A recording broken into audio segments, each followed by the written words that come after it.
بسم الله. السلام عليكم ورحمة الله وبركاته. ازيكم حبايبي كلكم؟ عاملين ايه؟ يا رب تكونوا بخير وبأحسن حال وبحفظ من الرحمن. هنسمي الله كده ونصلي على الرسول عليه أفضل الصلاة والسلام. اللهم صل وسلم عليك يا حبيبي يا أفضل خلق الله وعلى أهله وأصحابه أجمعين. رايحة أعمل معاكم ايه يا حبايبي؟ دلوقتي أنا رايحة أعمل الجبنة القريش معاكم من الالف للياء. ازاي دي يا ام فرح؟ خليكم معايا كده خطوه بخطوه وان شاء الله تقدروا تستفيدوا من الفيديو، ويا رب يكون فيديو خير علينا وعليكم وعلى السامعين اجمعين يا رب العالمين. هعمل ايه معايا؟ اولا يا حبايبي حله ناشفه ما فيهاش ميه ومش مسخناها على النار كمان، تمام؟ لان احنا بنسخن الالومنيوم بتيجي تصب فيها الحاجه بتطلع زرق مهما تدعكيها ومهما تغسليها، احنا عارفين الكلام ده. مقلقه من الالومنيا او مش حابه تعملي في الومنيا، اعملي في طاجن. لو متاح معاكي، ما معاكيش الطاجن اللي هو الفخار ده، اعملي في حله ستيل. المهم اعملي في حاجه ويكون عليها غطاء. هنسمي الله وبحط اللبن بتاعي بالشكل ده كده يا حبايبي اهو. بسم الله الرحمن الرحيم. اللهم صل على النبي. اللبن ده ما يكونش داخل التلاجة يا حبايبي، تمام؟ اهم حاجه يكون اللبن ده ما دخلش معاكي التلاجة. طب ليه يا ام فرح؟ علشان لو دخل التلاجة مش هينفع ان انت تري بيه يا حبيبه قلبي، تمام؟ حطينا كده اللبن اللي هو كفايه الحله ده وهنغطي عليه وهسيبه. هيقعد بقى معايا يوم، معايا 2، معايا 3 ايام على حسب ما هيقعد. برضه هقول لكم، هكون معاكم خطوه بخطوه في الفيديو ان شاء الله، وتقدروا يا رب تعملوا الجبنه القريش في بيتكم بطريقه نظيفه وبطريقه صحيه، من غير بودره، من غير اجزه، من غير اي حاجه اضافات من اللي بتنضاف في الجبن واللعب اللي عاد بيبقى في الجبن دي، تمام؟ معاكم ان شاء الله خطوه بخطوه. هتضيفها فين بقى؟ برضو مش هنوديها التلاجة، ده انت عندك فرن البوتاجاز بتاعك خالي، حطيها فيه تقعد معاكي بقى اليوم 2. المهم ما تحركيهاش، تتحط في مكان ما تتحركش. عندك مكان على الرخامه هتحط تحت منها فوطه علشان الرخامه والرطوبه بتاعتها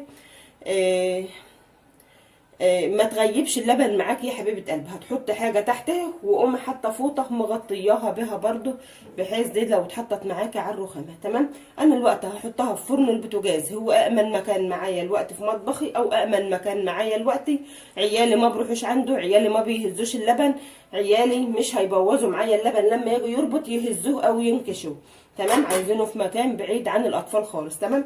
دي اول خطوه، وان شاء الله تابعوا معايا بقيه الخطوات هتستفيدوا ان شاء الله من الفيديو.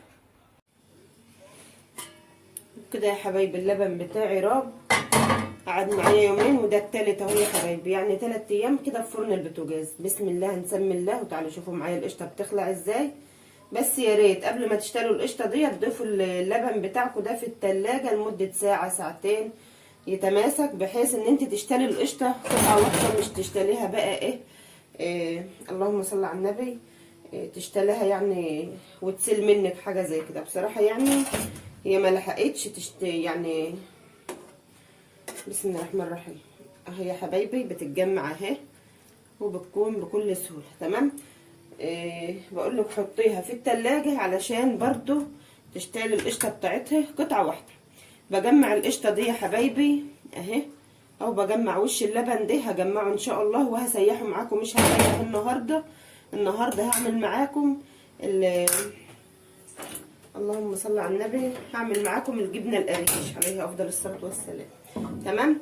اللبن بتاعي ده او الرايب بتاعي ده بدفيه زي دموع العين كده، او بيكون دافي وفطر بس كده يا حبايبي، ما بيسخنش، بحيث ان هو ياخد بس الدفى اللي هو يعني دفيان بس كده، مش ان انتي تسخنيه بقى او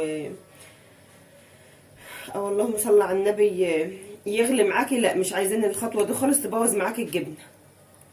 اهي اللبن بسم الله ما شاء الله اهو الشكل ده كده اهو بسم الله ما شاء الله. لو اول مره بتعمليه جربيه في مصفى يا حبيبتي وفي الطرحه. ارجعي لفيديوهاتي برضو، عملته بكيلو وب2 كيلو، والدور ده انا هعمله معاكم بالحصيره، تمام؟ حصيره الجبنه. وبعدين بنضيف فيه الملح برضو، تمام؟ الملح ده لا يا ام فرح، الملح ده يا حبايبي لازم بنضاف في الجبنه عشان تقدر ان انت تاكليها، بيكون فيها ملح كده خفيف، مش الملح التقيل برضو اللي هو بتاع المش كده، لا. احنا عايزينها جبنه للاكل. لسه اللبن بتاعي ما تفاش، لسه الحله معايا ساقعه اهي، لان هو كان في التلاجة قعد حوالي ساعه وطلعت استعجلت عليه، يعني بمعنى اصح عشان اتفضي يعني. تمام، الشكل ده كده اهو. لسه هديله تقليبه عشان ما فيش حاجه يطولها النار، وانا مش عايزه حاجه يطولها النار يا حبايبي.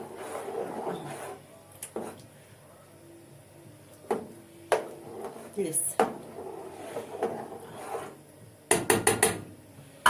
تدفيه بس، مش عايزين. هطفي النار كده وتعالوا معايا بقى عند الحصيره هنتعامل برضو معاها ازاي. ده كده يا حبايبي حصيره الجبنه اللي مجهزاها هنا معايا اهي. تمام اهي، هي اهي، بس حاطه فيها الطرحه ومسكاها بالمشابك بتاعه الغسيل، بحيث برضو ان اعمل الجبنه بتاعتي ما يقعش منها لبن من الحصيره، لان الحصيره مفرغه هنا اهي، مش عايزه اللبن بتاعي يقع منها. وكمان عايزاها تكون نظيفه، ما يكونش عندي بقى بواقي لبن تعذبني في الغسيل بين الحصيره كده وبعضها. تمام، فحطت الطرحه ديت للحته دي بس مش اكتر. هوريها لكم برضه اهي. هنسمي الله كده، بسم الله. الحله ماسكاها بايدي اهي يا حبايبي، يعني دافيه خالص. بسم الله بسم الله، اللهم صل وسلم على سيدنا محمد، اللهم بارك. اهو حاجه كده، بسم الله ما شاء الله اهي.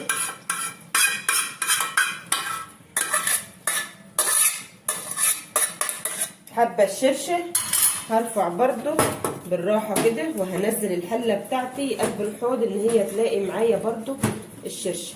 تمام اهو، بسم الله الرحمن الرحيم. تمام كده، وهديها تقليبه بحيث ان الشرشه بتاعتي دي تنزل، مش عايزه بقى سوائل كتير جواها اهي. مش عارفه واضحه ولا مش واضحه اهي.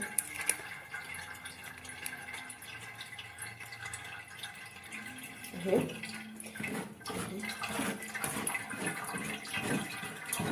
اللبن بتاعي ده لازم اديله التقليبه دي، بحيث الشرشه بتاعتي ما تبقاش كتيره او تغيب معايا. محتاجه بقى الشرشه دي هتعجني بيها، ما ترميهاش برضو، هتعمليها في المخلل برضو ما بتترميش يا حبايب قلبي اهي. اهي حاجه كده، اللهم بارك.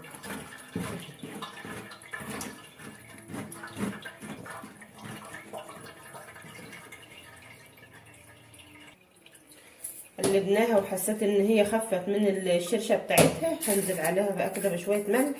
عندك ملح صخري حطي، ما عندكيش اتعاملي بالموجود معاكي، مش توقفي نفسك على حاجه. تمام، وهديها تقليبه عشان تبقى الجبنه بتاعتي واخده من ملحها اهو.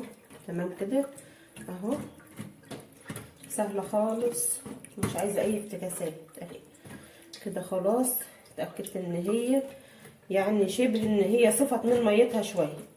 تمام اهو بالشكل كده. وهبدا بقى اخد ده كده مع ده اهو. ارفع لكم بس الكاميرا اهو يا حبايبي على حوض المطبخ وهعلقها.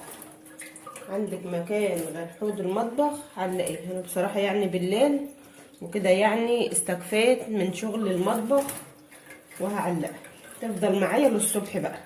شايفينها الشكل ده اهو.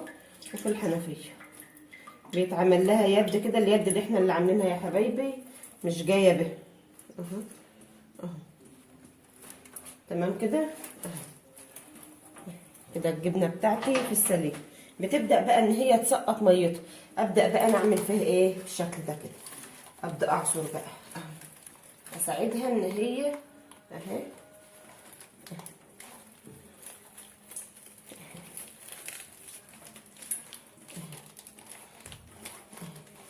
تمام، هتفضل بقى معايا طول الليل على الوضع ده كده. خلاص احنا بقى مش محتاجين المكان ده، وده الشرشه اللي نزلت لي منها.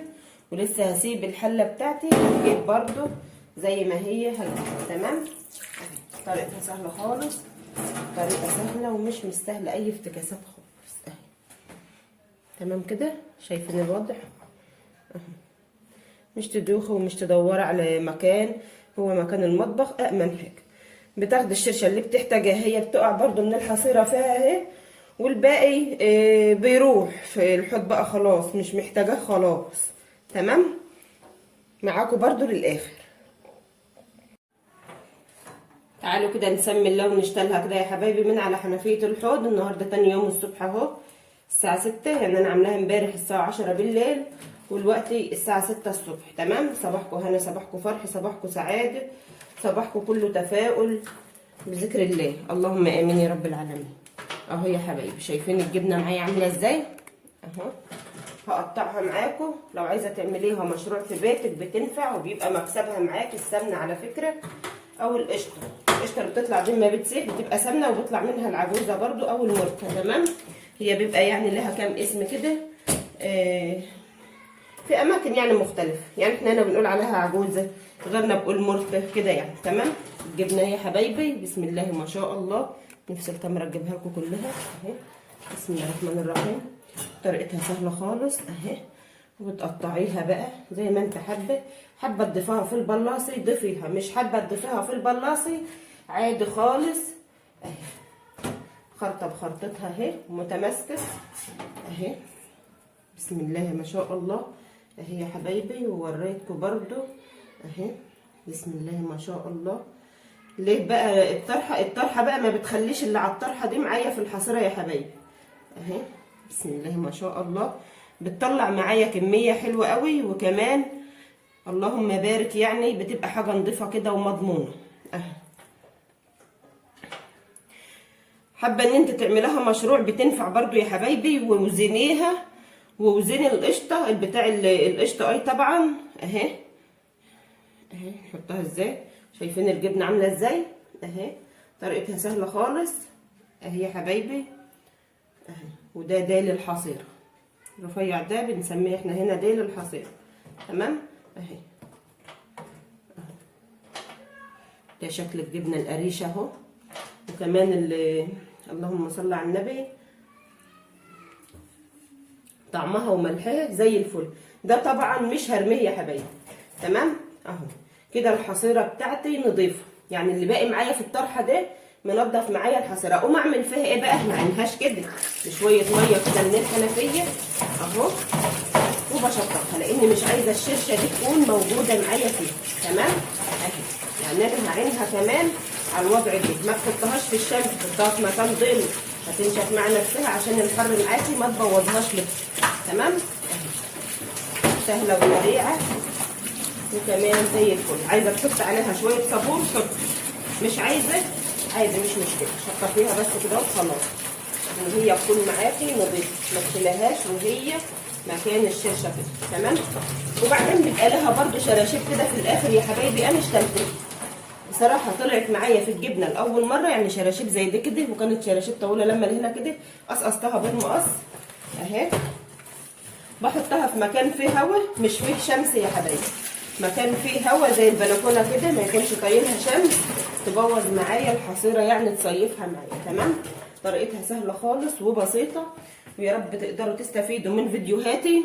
لو باي حاجه دي طريقه الجبنه القريش معايا هي زي الفل. حابه ان انت تعمليها في المش، رش عليها شويه ملح خشن او ملح صخري للاماكن اللي عارفاها بالملح الصخري، رش عليها شويه ملح خشن وسيبيها لما تنزل شويه ميه، وبعد كده ضيفيها عادي في البلاص مفيش مشكله.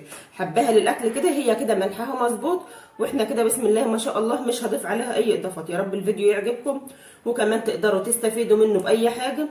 اللي عجب الفيديو يا ريت ما ينسناش في اللايك والاشتراك، واللي ما اشتركش في القناه فضلا وليس امرا يشترك ويدوس على كلمه الكل عشان يوصلوا كل جديد. اترككم في رعايه الله وامنه، والسلام عليكم ورحمه الله وبركاته.